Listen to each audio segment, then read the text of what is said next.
Tere õhtust kõigile. Minu nimi on Rudolf ja tere tulemast Power Estonia 14. laivi. Enne, kui ma tutvustan meie tänast väga huvitavat esinejat, siis ma räägin natuke lahti, mis see Power Estonia on, kui sa satud siia kanalisse esimest korda. Power Estonia on siis kogukond, mis siis tekitab sihukeste laivide näol ja erinevate live- ja offline-ürituste näol keskkonda erinevatele inimestele, Eesti inimestele, kes tahavad midagi rohkemat saavutada, kes tahavad elus luua mingit muutust ja samal ajal lihtsalt inspireerida inimesi elama oma unistuste ja eesmärkide järgi. Ja just sellepärast me neid laive ka korraldame ja meie tänane külaline on väga-väga huvitav, sest meil ei ole veel olnud sellest valdkonnast esinejaid ja täna me räägime vaid kindlasti räägime sellest teemast, mida on vaja meie kõigile laivi kuulajatele, sellest, kuidas õppida ja kuidas õppida õppima, kuidas teha paremini, kuidas saada nendest kasvõi nendest laividest või kõikidest asjadest rohkem. Nii et selle jaoks on meil täna väga lahe ja minu jaoks väga inspireeriv esineja Kätlin, meie külaline. Kas Kätlin, sa oled meiega, kas sa kuuled ja näed meid? Ja ma olen olemas, kuulen ja näen.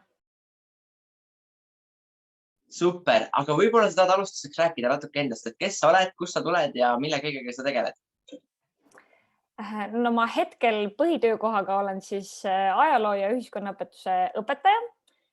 Peale selle ma annan siis ka näiteks tantsutrenne ja ma üldse ma ütleks, et kogu oma karjääri jooksul ma peamiselt olen ikkagi tegelenud inimestega ja nende arendamise ja juhendamisega.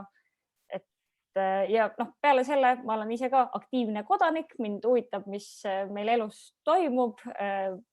Võtan vahel sõna ka poliitilistel teemadel. Isiklikus elus praegu siis näiteks tegelen oma korteri renoveerimisega ja viimane suurem väljakutse, mis ma vastu võtsin, oli see, et ma hakkasin koera omanikuks. Nii et selline taust. Ma sain siit palju häid mõtteid juba, aga ainuke küsimus, mis mind kõige rohkem kõnetas, ma tunnen, et ma pean kohe küsima, on see, et koera nimi on? Koera nimi on Daisy. Daisy, okei. Okei, aga see on, ma arvan, et siit tuli just, ma arvan ka väga just nagu hästi välja see, et sa oled väga aktiivne kodanik, nagu sa ütlesid, et sa tegeled paljudel erinevate asjadega, aga sa ütlesid, et su põhiline töökoht on siis ajaloo ja ühiskonnaõpetaja, et võib-olla sa saad, et kuidas sa nagu jõudsid selleni, et kas sa kohe nagu noorena nii-öelda siis esimesse klassi minnes teadsid, et et ma tahan ükspäev olla selline õpetaja, nagu mul siin ees on, või kuidas sa jõudsid selleni, et sinust õpetaja sai?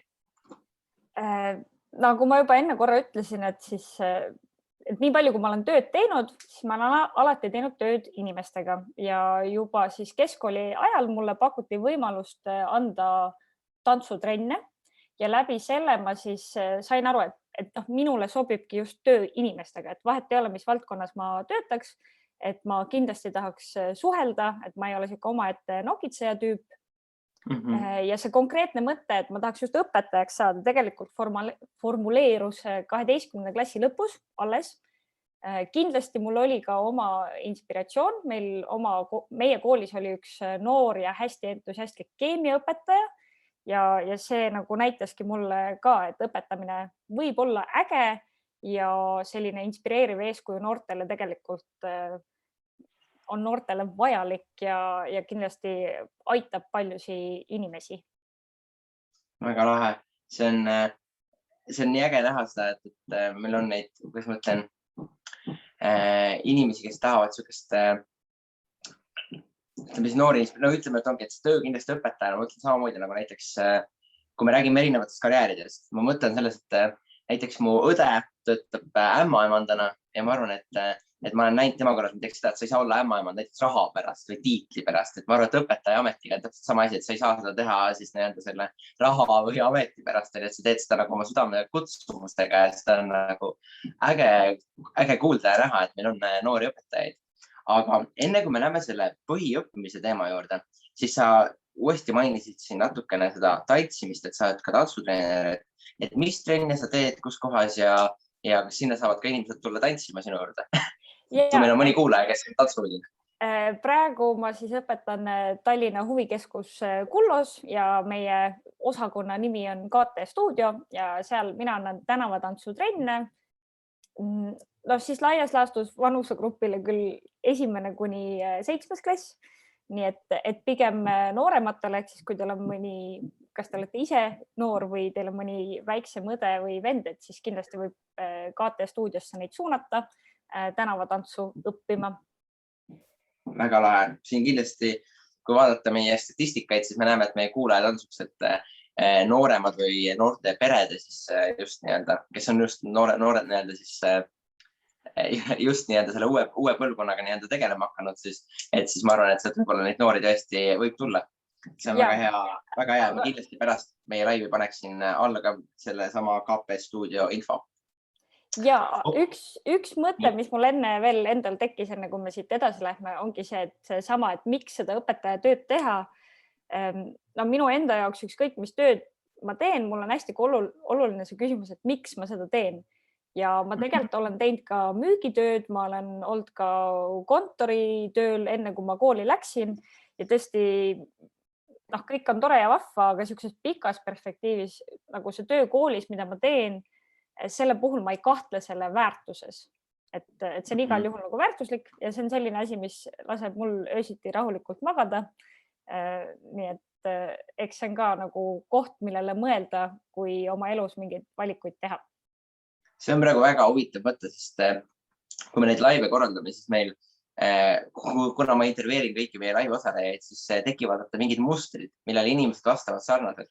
Ja see, et sa pead tegema sellele, nagu sa pead tegema asju, millel sa näed väärtust ja millega sa tunned, et sa lood midagi ühiskonnas, et see on nagu kõikidel inimestel, kes siis teevad midagi südames suurelt tulnud välja. Et ma arvan, et see on jällegi siuke, et ükskõik, mis valdkonnas sa oled, et mingid mustrid on samad, aga eriti just ma arvan, see õpetaja valdkond, see on tõesti, see on väga suurt väärtust.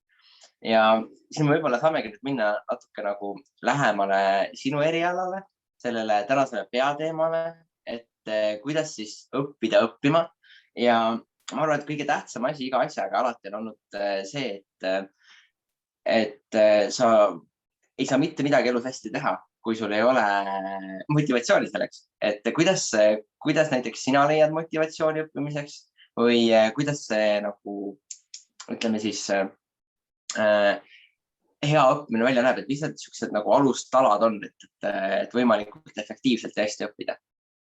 No laias laastus motivatsiooni saab jagada 2, et on sisemine motivatsioon ja välimine motivatsioon. Ja see välimine motivatsioon on selline pealiskaudne ja neid näiteid me näeme nagu igal pool igapäevaselt, et näiteks välimise motivatsiooni alla läheb siis see, et sa teed koolis, õpid mingiks kontrolltööks ja sa siis pingutad selle nimel, et saada see hinne 5. Et see on välimine motivatsioon. Samuti näiteks see, et sa võib-olla niidad kodus ära muru, sest su isa lubas sulle selle eest anda 20 eurot. Need sind tegelikult võib-olla ei huvita, kas teil aias on nagu lühike muru või pikk muru. Sulle öeldi, et sa saad selle eest mingi preemia ja siis sa teed selle ära. Aga selle välimise motivatsiooni puhul on ka nagu oluline see, et see nõutav pingutus ja see preemia, mis sa selle eest saad, et nad on omavahel nagu tasakaalus, et kui see nõutav pingutus on liiga suur ja see preemia, mis sa selle eest saad, on liiga väike, et siis sa ikkagi ei tee seda. Hinnete puhul ongi, et kui sa seda hinnet 5 ei väärtusta, siis sa ikkagi ei õpi.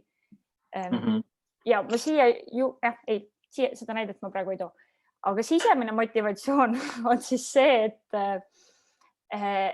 see on keerulisem, see tuleb sinu seest, et see siis juba eeldabki seda, et kui me võtame selle sama muruniitmise näite, et siis see sisemine motivatsioon muruniitmiseks ongi see, et sulle meeldib lühike muru, on ju, ja et see on sinu jaoks oluline, sulle meeldib, kui su aed on korras ja et sinu muru on ilusam kui naabri oma, et neid faktoreid võib olla nagu rohkem ja erinevaid, aga see sisemine motivatsioon siis tähendabki seda, et sa ise tahad mingis valdkonnas paremaks saada Need põhjused, miks sa võib-olla tahad paremaks saada, võivad olla erinevad, et see võib tulla kasvatusest, et võib-olla see võib tulla nagu vanematelt, no täpselt seesama, et kas hinded on olulised või mitte, see hästi tihti tuleb kodunt, on ju. Ja et on mingid asjad, mis seda sisemist motivatsiooni tekitamist toetavad. Ma räägin nüüd praegu siis näiteks juhendaja sellest formaadist või vaatenurgast. Nii, see saabus tuppa, kellest me siin enne rääkisime. Et kui ma võtan juhendaja nagu sellise vaatenurga, siis kuidas mina saan aidata nagu teistel seda sisemist motivatsiooni tekitada. Et üks on alati see, et ma põhjendan ära, et miks me midagi õpime, et me seame mingid selged eesmärgid, et see läheb jälle tagasi selle sama küsimuse juurde, et miks me midagi õpime, on ju, ja kuhu me tahame oma tegevusega jõuda.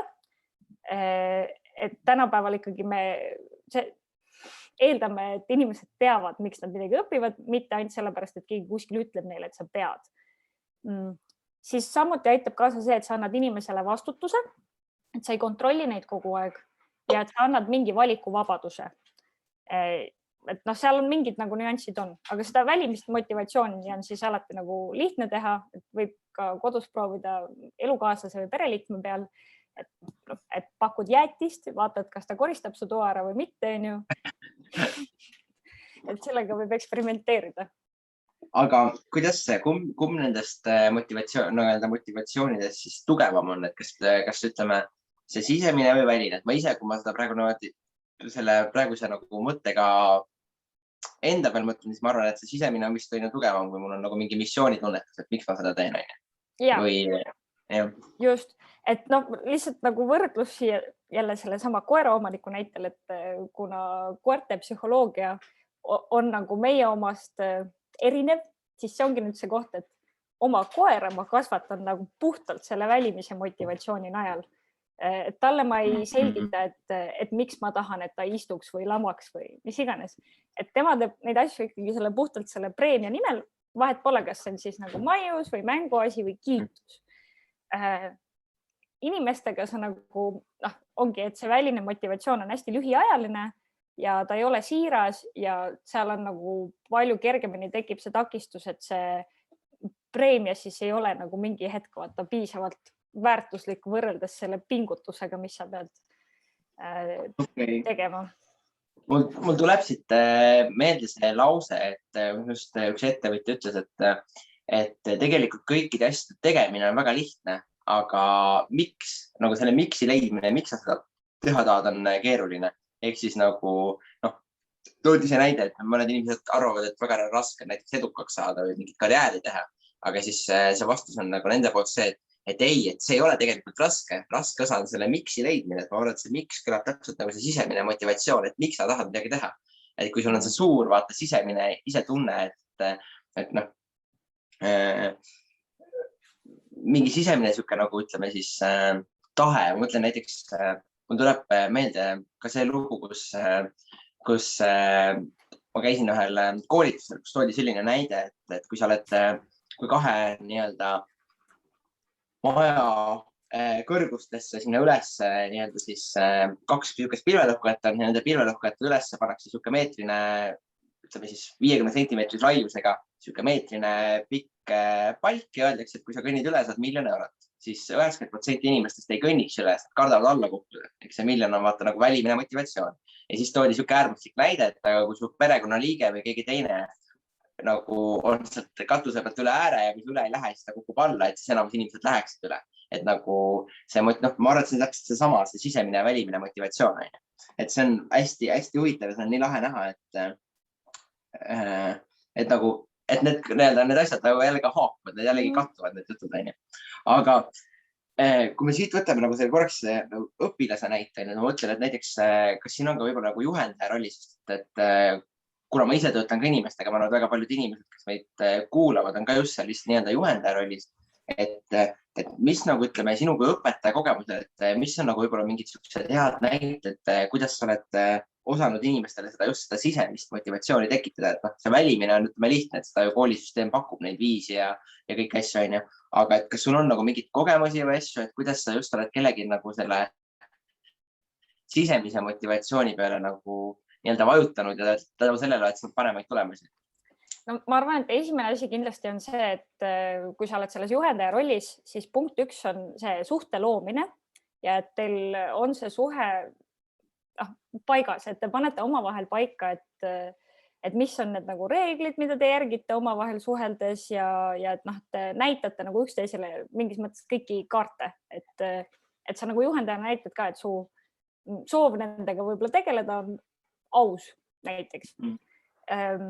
Et see on üks asi ja siis sealt järgmine, mida ma nagu kooli kontekstis hästi palju näen, mis töötab, on see, et kui sa annad positiivset sisendit nendele inimestele või õpilastele, et hästi paljud meie seast ikkagi me saame või meile jääb meelde nagu, see võib olla ka see, et kuna ma töötan koolis, siis kuidas ma ütlen, mu sihtgrupp on tundlikus vanuses, kus nad saavad ütleme võib-olla kodunt või teistelt õpetajatelt tihti pikki päid ja jalgu ja siis see, kui sa kiidad inimest asja eest, no mitte lihtsalt niisama, et sa oled tubli. See on põhiasi, mida öeldakse, et tubli on tegelikult selline sõna, mis on niimoodi ära leierdatud, et tavaliselt inimesed, kui sa ütled neile, et sa olid tubli, siis see läheb ühest kõrvast sisse, teise välja, aga kui sa kiidad mingit konkreetset asja, näiteks, et selle ülesande sa tõesti tegid väga hästi või et sa pakkusid siin olukorras sellise loomingulise lahenduse, mida mitte keegi teine varem pole nagu pakkunud, et selline positiivne tagasiside võimestab inimest ja siis sealt nagu see sisemine motivatsioon saab areneda, et kui keegi on kogu aeg vastu maad läbi pekstud, löödud verbaalselt, siis on ju, või see on natuke siis seotud selle sama eneseusu või enesekindlusega, on ju, et üks asi või üks olukord, kus nagu minu meelest see sisemine motivatsioon ei saagi väga hästi tekkida, ongi siis see olukord, kui inimene ise nagu ei usu iseendasse, on ju, et kõigepealt, see on jälle nagu vahet ei ole, kas sa oled siis tantsutreener, kooliõpetaja või sa oled kellegi mentor mingis muus valdkonnas, et kui see nagu baas on nagu katki, et siis sealt kohe nagu see sisemine motivatsioon mulle tundub, et ei saa nagu tekkida. Okei. Ma olen vahepeal ütlen meie kõigi laivi kuulajatele, et ma juba praegu selle mõne minutiga siin olen saanud peaaegu et lehejagu ja märkmeid, nii et ma arvan, et siit kõik, kes seda veel laiviga nüüd kindlasti, ma kindlasti ise kuulan selle ka järgi, et ma julgustan kõiki ka järgi kuulama seda veel üle, et see on tõesti need wow. Et praegu see on nagu nii super, et sa olen nii tänulik, et sa jagad neid mõtteid. Aga siis ma nagu, jällegi ma ei hakka nagu neid seoseid praegu välja tooma, mis mul endal jälle tekkis, aga ma olen nagu, ma nii tunnetan seda, kuidas nagu näiteks enda nagu nüüd, kui tagasi mõelda enda kooli ajal, siis täpselt samamoodi, et need õpetajad, kes nagu tõid välja selle, kui sa nagu nagu ütleme, et mitte niisama, et sa oled tubli, vaid kui ma nagu päriselt tegin midagi ja siis kohe, kui ma sain nagu sellest päriselt kiita nii-öelda, siis ma nagu tahtsin ise tegelikult rohkem teha. Ja isegi võib-olla mitte selle kiituse pärast, vaid ongi see, et mul tekkis ka suurema huvi ja nagu tahtmine kaasa rääkida. Ja siis samal ajal, kui mõni teine õppejõud seda üldse ei märganud või veel rohkem, et sa pingutasid, siis ta tegi nagu, pigem seda kuidagi nagu maha või ma ei tea, et siis see on nagu väga hästi tunda. Aga kui me siin eelnevat laivi kokku leppisime, siis sa mainisid sükest sõna nagu õppimispüramiid. Ja mul tõesti ei olegi aimu, mis see tähendab, aga ma arvan, et see sobib ka nüüd siia teemasse, et mis see õppimispüramiid täpselt tähendab ja mis see on? Ja, see õppimispüramiid, siis kui sa hakkad õpetajaks õppima, nagu A ja O, mis sulle kohe selgeks tehakse ja see tegelikult on hästi loogiline ja ma arvan, et enamik inimesi oma kogemusest ka tõenäoliselt, kui nad nüüd seda kuulevad, siis nad nõustuvad, et täpselt nii see ongi. Et see õppimispüramiid on siis konkreetselt seotud täpselt sellega, et kuidas me mingit infot meelde jätame. Ja nagu te arvate võite, siis üllatus, loengut kuulates keskmiselt inimene jätab nagu meelde ainult 5% sellest infost, kui sa ainult kuulad loengut. Et siis tõenäoliselt jääb meelde ainult 5%. Kui sa nüüd ise midagi loed, siis sealt, kui inimene, sealt on juba mingi tõenäosus, et jääb meelde näiteks kuni 10% informatsiooni. Sest seda sa saad teha omas tempos ja mõelda, markeerida, nii edasi. Siis kui sa nüüd tarbid infot audiovisuaalselt, ehk siis näiteks vaatad mingit YouTube'i videot, eriti uuemal põlvkonnal ma arvan, et see on nagu ühe tavapärasem sihuke õppimismeetod, et sealt jääb nagu keskmiselt meelde juba 20%. Nii, siis veel aitab nagu meelde, veel paremini aitab siis meelde jätta infot see, kui tuuakse näiteid, et vahet ei ole, kui õpime füüsikat, et ikkagi mitte, et keegi ei ütle sulle lihtsalt, et ma ei tea, Newtoni 3. seadus töötab niimoodi, vaid et sinna juurde ikkagi tuuaks kohe nagu mingeid näiteid igapäevaelust. Sealt edasi arutlemine omavahel, et näiteks, et see füüsikatund oli ära ja siis, et ma ei tea, vahetunnis räägite klassikaaslastega läbi, et kuidas siis see Newtoni seadus ikkagi töötab. Aga see on nagu juba sihuke puht teoreetiline juhtum, sest täpselt seesama, et kui sul füüsika õppimiseks puudub see sisemine motivatsioon, siis tõenäoliselt sest sa ei saa võib-olla aru, et miks ja kuidas sa oma elus seda füüsikat kasutada saad, siis sa tõenäoliselt vahetunnis ei hakka klassikaaslastega rääkima sellest, et kui lahe see Newtoni 3. seadus on. Tõenäoliselt, vot. Kui just tunnikontrolli või korportööd ei ole tulemas. Ja siis see välimine motivatsioon. Just. Ja siis sealt edasi, kui te seda Newtoni seadust näiteks mingi tegevuse kaudu ise läbi teete, et see nüüd, kuna ma olen füüsikas nõrk, siis ma nagu Newtoni seadus, ma nüüd täpselt ei mäleta, mida see täpselt ütles, aga ma aitaksin, aga ma ka ei oska. Ja, et selles mõttes, et sealt järgmine etapp oleks siis see, et sa harjutad midagi nagu tegevuse kaudu, et füüsika puhul see võibki olla katsete tegemine, mis iganes pillad asju kõrgelt mõõdad, kui kiiresti need langevad, on ju kõik sellised asjad. Ja siis kõige tugevam õppimine toimub siis, kui sa õpetad teisi. Et sa saad ise selle asja selgeks ja siis õpetad teistele edasi. Et mul praegu, minu enda puhul, et võtame näiteks selle tantsuhobi, on ju, et ma arvan, et ma kõige rohkem võib-olla õpingi selle tantsu kohta nagu siis, kui ma ise õpetan teisi. Et ütleme, et on näiteks mingi tehnika või trikk, mis on mulle raske. Ja siit tuleb ka see sisemine motivatsioon jälle mängu. Oletame, et ma tahan näiteks mingit üliägedat friisi selgeks õppida ja siis, kuna mind huvitab see teiste arendamine ja teistele nagu väljakutsete pakkumine, siis minu see sisemine motivatsioon võib see friis ära õppida, võibki tulla sellest, et ma tahan seda teistele õpetada. Võib-olla mul endal on nagu, võib-olla ma ei plaani tulevikus nagu tantsuga esineda või võistelda, aga siis sellisel juhul minu jaoks nagu see, et ma saan seda õpin selgeks ja ma saan pärast teistele õpetada, on see, mis nagu lükkab mind siis seda nagu selgeks õppima.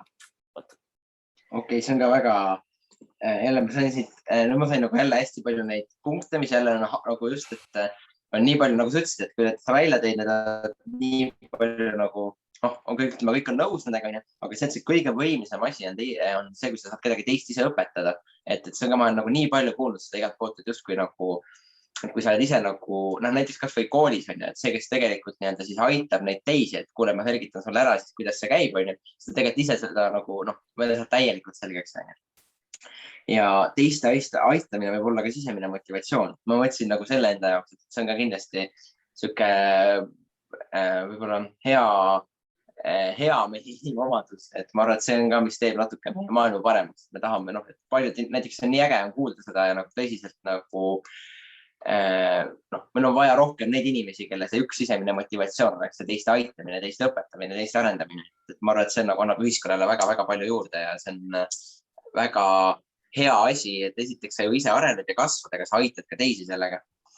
Aga kui me nüüd võtaks selle õppimise teema, kus ma päris süvitsi läinud, praegu nagu niimoodi ütleme kokku, et kui meil nüüd tänaselt ütleme, praegu tuleks meie laivi kuulama keegi inimene, kes tahab just saada selle siis õppimise kohta mõndasi nippe asju, et tal on näiteks, ta saabki nüüd järgnevad seda paari minutit, mis me nüüd räägime, ainult kuulata ja tal tahabki lihtsalt saada neid nippe, mida ta saaks rakendada, et siis efektiivsemalt või paremini õppida. Et mis need niisugused nipid sinu kogemusel oleks, mis sa julgustaksid anda?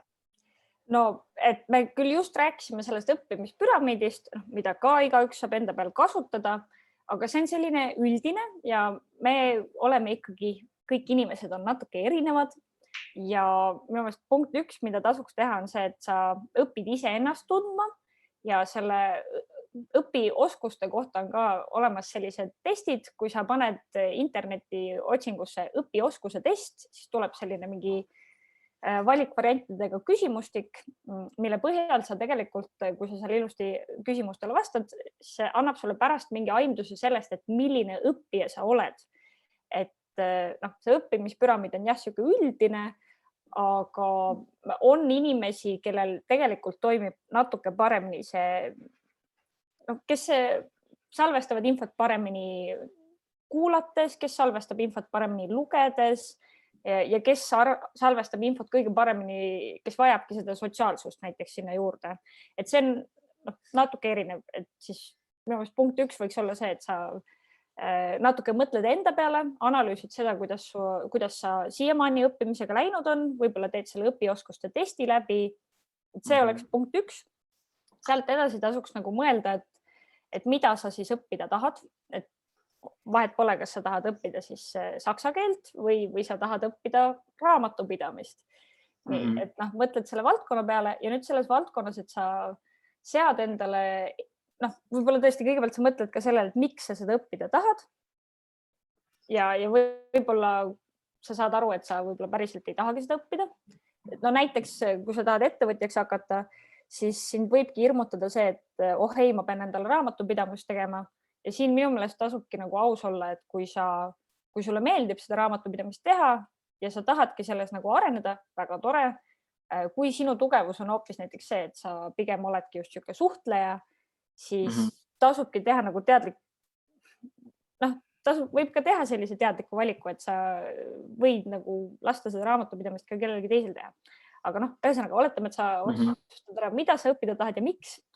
Et siis tuleks seada endale eesmärgid ja siin on oluline jälle see nagu jõukohasus, et nagu me siin enne jutuses ütlesime ka, et kui see eesmärk võib olla küll nagu motiveeriv, et ma õpin vabalt saksa keelt rääkima, ülilahe. Aga see on liiga raske. Aga see on liiga raske, jah. Et selles mõttes, et on mõistlik, sul võib olla see suur eesmärk olemas, see visioon, aga selleks, et hakata tegutsema, kindlasti tuleb endale seada ka väiksemad eesmärgid, nagu siuksed osa eesmärgid või see suur pilt nagu väikesteks sammudeks teha. Sest siis sa oled nagu ka võimeline, et me võime kõik olla unistajad, aga meil on ka ikkagi mingi reaalsustaju. Et kui sa tajud, et see mingi eesmärk on saavutav, siis sa hakkad ka nagu selle nimel tegutsema. Just. Siit mul tuligi nüüd praegu 2 mõtet just selle punkti kohta, sest ma just viimase 24 tunni jooksul olen neid siis kas lugenud või kuulnud. Et see need väiksed eesmärgid, ma just kuulsin, et kuidas võeti podcastis räägiti lahti, et sa enda peas võtad mikro ja makro ja nende terminite järgi võtad endale eesmärgid lahti. Aga selle saksa keelega just tuli meelde, kuidas üks ettevõtja rääkis sellest, et ta läks väiksena nende koolis, läks muusikakooli klaverit õppima ja käis esimene tund kohal, talle väga meeldis. Ja siis ta lenti koju kaasa see klaveriõpik ja tegi selle kõige viimaselt lehed lahti. Ja nägi nagu miukseid neid raskeid mingid laule hästi, oskame siis mängida. Ja siis ta tundus, et ei, täitsa lõpp, et see on nagu liiga raske, et seda ta küll ei suuda ja ta lõpetas ja jättis pooleli selle. Et see nagu eesmärk tundus liiga raske, aga see ongi, et nagu samm-sammult, et sa jõuad sinna tugeva saksa keeleni, et sa ei tohi nagu seda kohe endalt nõuda. Ja see keelte õppimine on minu meelest eriti hea näide just sellepärast, et meil tuleb koolis alati see vene keel või saksa keel tuleb juurde või mis ma nagu ise näen, et minu meelest kui õpilastel endal ei ole seda mingit ekstra huvi selle riigi või kultuuri vastu ja meil ei ole ka nagu igapäevast vajadust, sest puhtalt ju inglise keelega tegelikult saab väga hästi hakkama, et siis see motivatsioon seda 3. keelt õppida, et kui sulle nagu seespoolt ei tule, siis sa tõenäoliselt võib-olla hinnete pärast mingi maani õppida, aga sa ei õpi seda tõenäoliselt päriselt rääkima. Kui sa nüüd lähed Saksamaale ja sul on vaja nagu hakkama saada, siis see nagu motivatsioon on ka tugevam. Just, et see näiteks ma tean, et need, kes lähevad vahetusaastale, näiteks nendel on ka kindlasti alati see, et nad teavad, et nad lähevad Saksamaale vahetusaastale, siis selle viimase aastaga nad näiteks õpivad koolis väga hästi saksa keelt, sest nendel on see selge. selge siis eesmärk. Konkreetne siht, jah. Just. Okei, siit tulid nüüd väga head punktid, 3 väga head punkti, et ma arvan, mis on ka laiemalt võib-olla isegi sinu õppimise teema, aga ma neid punkte hakkasin nüüd nagu tagantjärgi praegu vaatama, siis ma arvan, et ükskõik, mida sa elus tegema hakkad, et siis alguses sa pead ennast teadvustama, kes sa oled, mida sa tegelikult teha tahad, on ju, siis mida sa tegelikult ja miks sa seda teha tahad. Ja siis sa saad endale eesmärgi, et ma arvan, et see on nagu väga hea siuke nagu, ABC nii-öelda, kuidas väga edukalt alustada midagi. Aga kui me nüüd läheksime siit natuke nagu laiema selle, nagu ütleme, sinu isikliku peale tagasi, et ma natuke järgmise küsimuse natuke räägin sulle lahti, et miks ma selle küsin. Ma olen seda küsimust küsin meie kõikide live esinejatelt ja ma küsin seda just sellepärast, et paljud meie kuuled vaatavad just meid selle pilguga meie esinejaid, et need on need inimesed, kes elavad oma unistust, nad viivad oma eesmärki ellu, nad teevad seda, mis nende südame hääl ütleb. Ja ma olen täitsa kindel ka sinu puhul, et see vastab tõele. Me näeme siit praegu sinu kirest, sa teed seda asja kirega. Aga tihtipeale need inimesed, kes pürgivad oma eesmärkide poole või elavad nii-öelda unistuste elu, et nad teevad seda, mida nad tahavad, siis nad tunduvad nagu hästi ideaalsed või siuksed nagu, et mina ei saa kunagi selline olla, sest nemad teevad kõik ideaalselt ja super hästi. Ja siis see on nüüd küsimus, mis minu mentor soovitas kõigilt küsida, et kas sul on ka mingeid selliseid asju, kus sa tegelikult tead, et Kätlin, et tegelikult sa peaksid siin veel kasvama, ja sa peaksid tegelikult selle asjaga veel vaeva nägema, aga sa kuidagi teadlikult või alateadlikult oma mugavustsooniga nagu lükkad seda edasi, et ma praegu sellega ei tegele, kuigi ma tean, et ma peaks sellega tegelema. Et kas sul on nagu mingid sellised valdkondi, kus sa ise tead, et sa peaksid veel arenema, veel kasvama, aga sa oled neid praegusel hetkel edasi lükanud? Kindlasti on. Ma võib-olla taustaks ütleks seda, et ma olen jõudnud elus sellesse etappi, et mulle meeldib teha asju, mis panevad mind ennast ebamugavalt tundma. Ja seda juba mõnda aega ja see nagu kaudsem põhjus on ka see, et ma arvan, et kui ma olin noorem, siuke koolinoor, et siis mul oli etapp, kus minu jaoks oli hästi oluline see teiste inimeste kiitus, et eks ma olen ka ebakindel, nagu inimesed kasvades ikka on ju. Ja ma arvan, et see teiste kiitus mõjutas mind natuke liiga palju ja siis ma seetõttu tegin mingeid asju võib-olla mitte sellepärast, et ma ise päriselt tahtnud neid teha, vaid sellepärast, et ma sain teistelt kiita selle eest. Ikka me tahame gruppi kuuluda ja nii edasi. Ja siis ütleme, et sellised mingid spordialad või hobid, mis siis tekitavad minus ebamugavustunnet, kui ma siis saan nendega hakkama, siis see kasvatab mu enesekindlust ja siis selle võrra ma olen ka oma otsustes või eluvalikutes autonoomsem. Üks asi, mille ees mul siis konkreetselt on hirm ja millega ma korra vahepeal isegi tegelesin, aga ma loodan, et mul tekib tulevikus võimalus uuesti tegeleda, on siis see, et ma kardan avalikult laulda.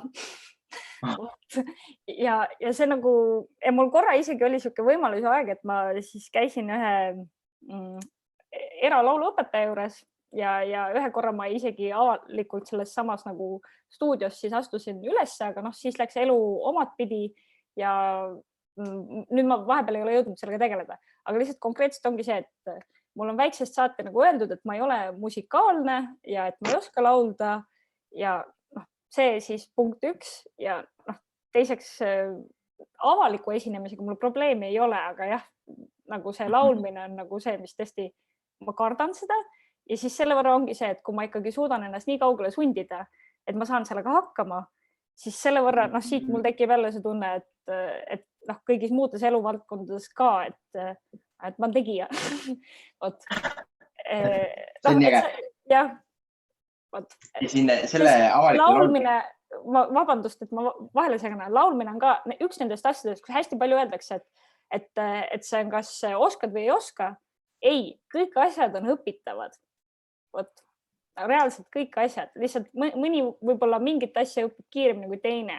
Et see musikaalsus on samamoodi. See, tõesti, võib-olla kellelgi ongi see absoluutne kõrv ja ta kuuleb kõike, aga see on õpitav. Sa ise olema nagu avatud ja valmis ja sul võiks olla ka hea õpetaja. Siin mõned laivid tagasi meil käis üks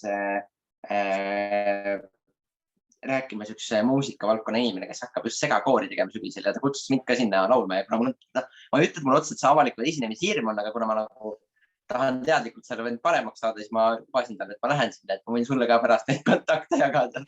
Et ta väga personaalselt lubas tegelema hakata sellega, et õpetada mind laulma.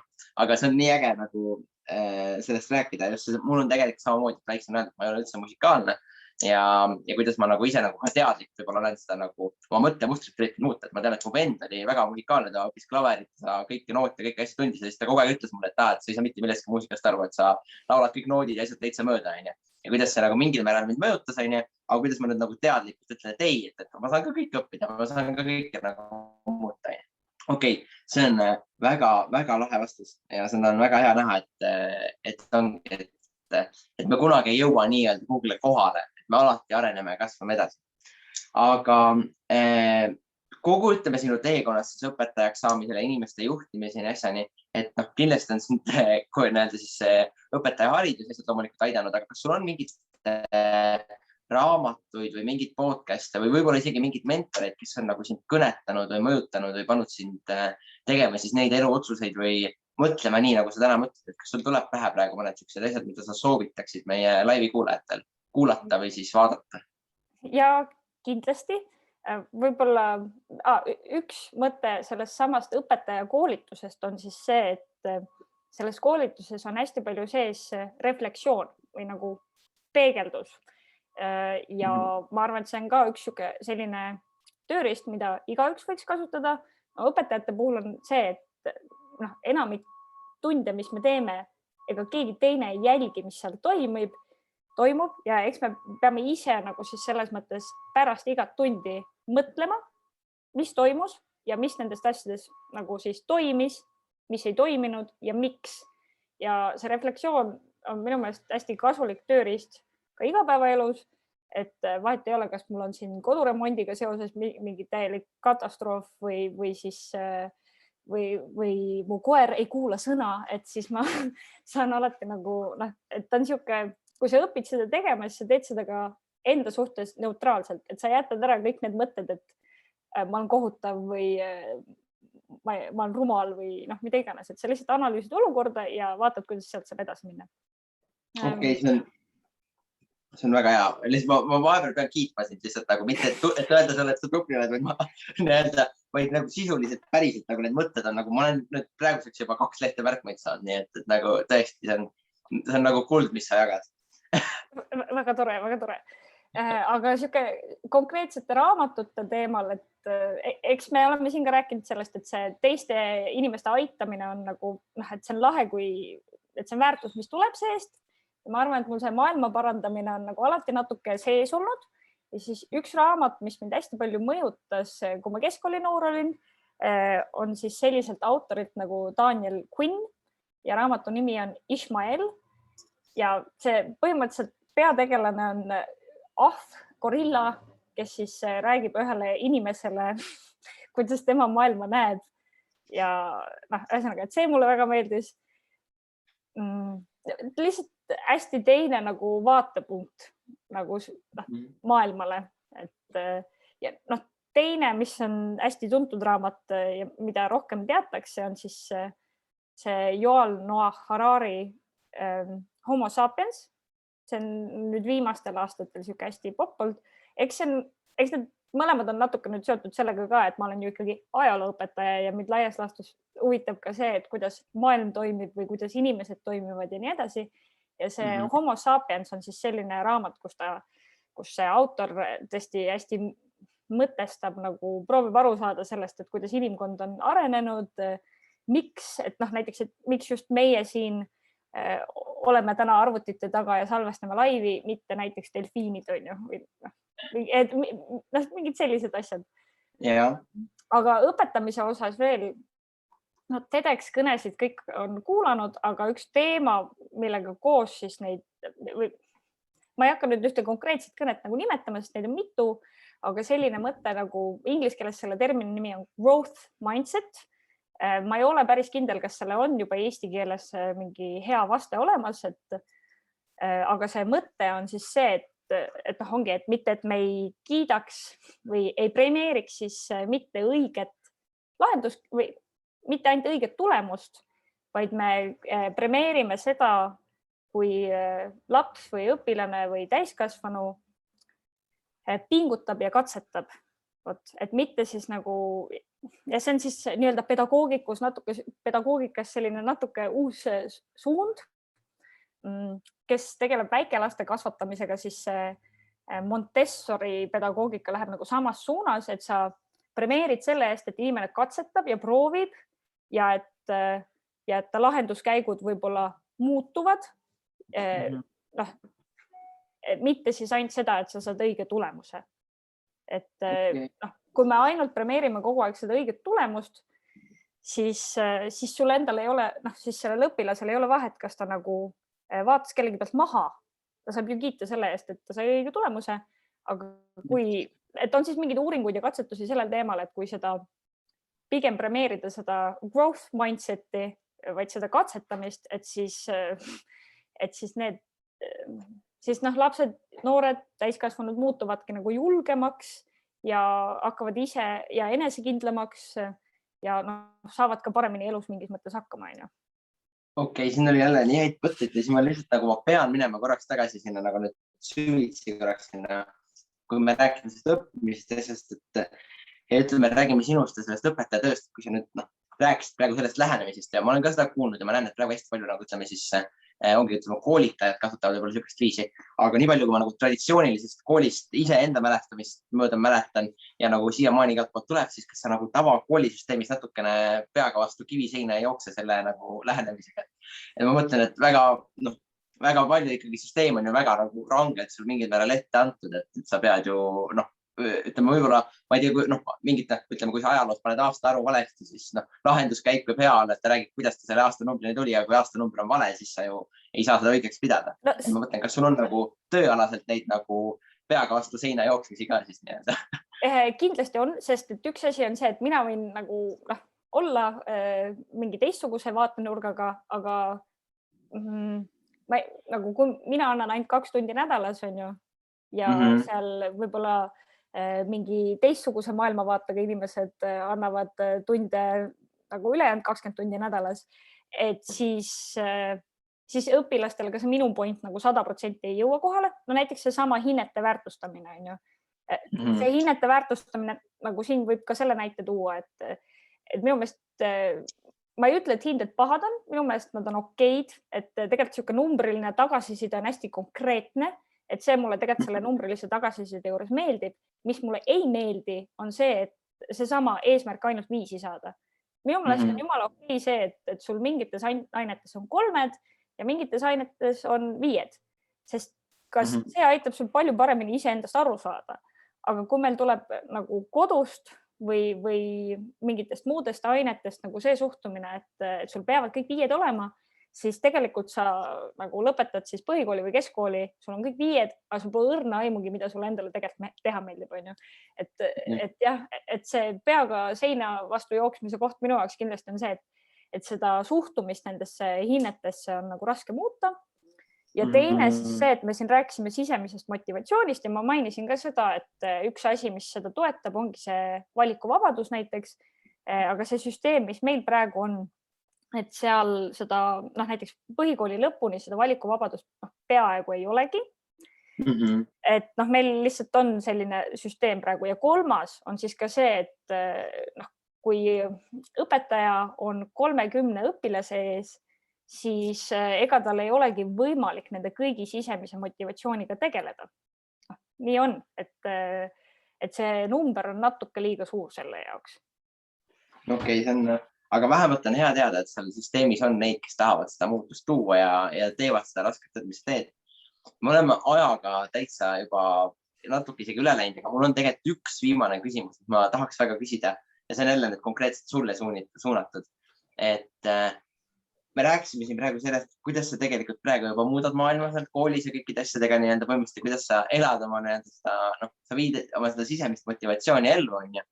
Aga kus sa näed ennast, ütleme, et 10 aasta pärast, kui me tuli sinuga kätte praegu nüüd 2031 on siin uus live ja sa tuled rääkima sellest, kuidas sul viimased 10 aastat läinud on, siis kus sa parasjagu 10 aasta pärast oled, kus sa tahaksid olla, kas sul on mingi pilt või eesmärk olemas, kus sa tahaksid olla? Muuseas hiljuti keegi mu klassivend saatis mulle nagu pildi sellest aastaraamatust, mis kirjutati siis, kui ma ise 12. klassi lõpetasin.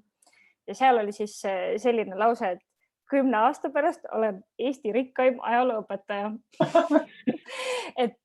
Aga seal on see, et tegelikult see ei ole väga raske ülesanne, sest ma peaks lihtsalt välja uurima, et kes on praegu kõige rikkam ajalooõpetaja ja temast nagu rikkam olema.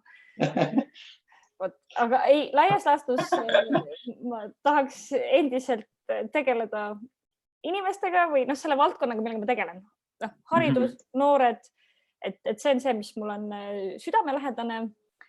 Kas need väljakutsed 10 aasta pärast peavad olema koolimajas?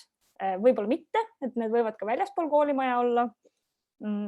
Ja ma kindlasti loodan, et ma ei ole lõpetanud seda sama katsetamist ja uute asjade proovimist, sest see on ka samuti üks asi, et on reaalselt nagu tõestatud ka, et uute asjade õppimine aitab ka nagu selle vananemise vastu. Et kui kes siis tahab oma aju paremini kasutada ka tulevikus, siis reaalselt see uute asjade õppimine, vahet pole, kas ta on siis karate või laulmine või mida iganes, et see on tegelikult see, mis hoiab siin kupol asjad värsked. Nii et ma loodan, et ma 10 aasta pärast ei ole ka veel sinna mugavustsooni vajunud, et ma tahaks jääda õppimistsooni. See on super hea eesmärk ja ma olen, kui praegu seda meie kõik vestlus kokku võtta, siis mul ei ole vähemalt kahtlust, et sa suudad seal püsida. Aga hästi suured tänud sulle Kätlin tulemast. Kindlasti võib-olla kunagi tulevikus me saame siis sind kutsuda uuesti rääkima ja lähme võib-olla detailsemalt mingitesse teistesse valdkondadesse, mille kõigega sa tegeled. Aga täna ma arvan, et kõik, kes meie laivi kuulasid, said siit väga-väga palju häid mõtteid. Kõigile meie kuulajatele ma võin öelda seda, et juba järgmisel teisipäeval on meie järgmine laiv, kus on juba järgmine uus huvitav teema ja uus huvitav esineja. Aga sulle, Kätlin, suured tänud tulemast ja kindlasti tea, et sa täna inspireerisid ja kõnetasid palju erinevaid inimesi ja kindlasti paljusid noori, nii et sa täpselt seda oma sisemist eesmärki said läbi selle laiviga ellu viia. Nii et suured tänud sulle tulemast ja mega ilusat õhtu jätku sulle. Tšau! Tšau!